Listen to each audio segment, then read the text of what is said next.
Here we have a 1967 Smith Corona Super Sterling vintage portable typewriter.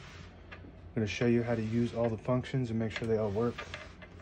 I believe the color is charcoal gray. The margins are right here behind the feeder, and you just push them and move them like that, each side. And that's where the margins will stop.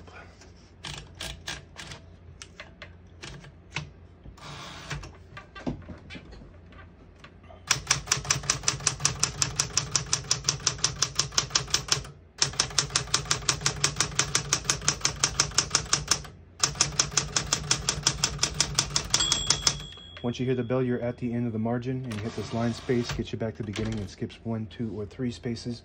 Right now we have it on single, but if you want double, you just flip this switch back here. It'll skip 2, switch it again, it'll skip 3. We're gonna keep it on single for now and go back to the next line.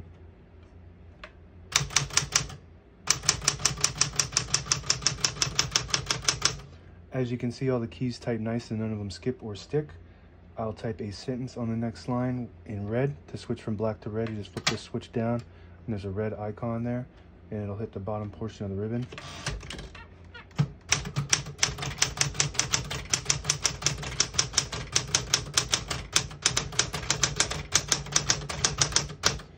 Very nice typing machine. One of the more popular machines and models that I sell. It prints really nice too, brand new ribbon. Ready for daily typing and will last forever if you take care of it. Unlike the brand new typewriters that are for sale from China, they will break and come with missing parts, and they're cheaply made. You really want to go with these vintage portable typewriters if you want something reliable, and they are actually cheaper than the brand new ones, believe that or not. To pull the paper out easy, you just flip this switch forward, and it unlocks the rollers and allows you to pull the paper out easy or load thicker paper like carbon copy or cardstock. Make sure you flip it back before you load the next page, or else it won't load right. It's got a backspace on the left side here. That works good. Tab function. Right now there's no tabs set, so we'll set one right here in the middle, and there's a set button here and the CL for clear. We're gonna just set one right there for now, and then hit the tab button, and it stops at that spot that you set. And then you clear it, you hit the CL, and now there shouldn't be any tabs. There might be a tab right there. Yes, so no tabs, but I'm gonna set a tab in the middle, just in case you accidentally hit the tab. It doesn't go all the way to the end and cause wear and tear on your typewriter. On the left side here, we have low, medium, and high LMH for your touch control.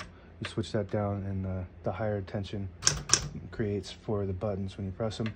We're gonna keep it on low for now, and you just have to hit the key. You don't have to hit the keys as hard when it's on low. Open the hood, you got your spools. All the brand new ribbon is on the left side, so it's pulling to the right.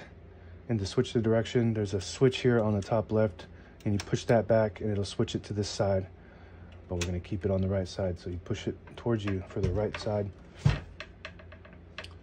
And if you get to the end of the ribbon on whatever side you're on, it could jam up your vibrator. This is your vibrator. And if that jams up, it'll make it seem like your typewriter is malfunctioning, when all you need to do is switch the direction to get it to work normally again. I'm gonna switch the color back to black for default. And on the back side here, this is carriage release. It's missing the tip, but it still works if you just pull it from underneath. This is the tip that works normally on this side. Just gotta push it with your thumb. And it also has a locking mechanism next to the knob here.